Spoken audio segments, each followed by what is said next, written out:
Sumuko na ang suspect sa pangahalay ng dalagitang pamangkin niya sa Maynila.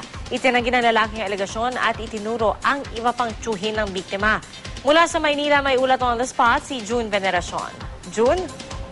Diyasa po ang inabot ng suspect sa ina ng 14 na taong gulang na rape victim nang sila ay magkita sa opisina ng Manila Social Welfare Department. Sumuko ang suspect sa tulong ng barangay chairman na siya rin umanong nakialam para makalaya ang suspect nung una siyang naaresto noong linggo.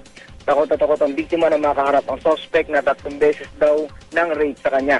Hindi siya buwibitaw sa mahigpit na hawak sa social worker na umalalay sa kanya.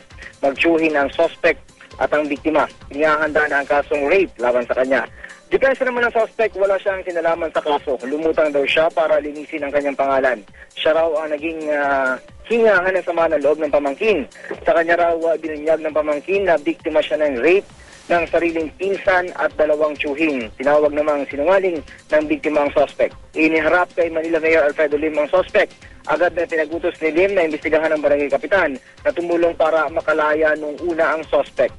Mananagot daw ang lahat ng may kinalaman sa insidente. At yan ang latest mula dito sa Maynila, balik sa Tia.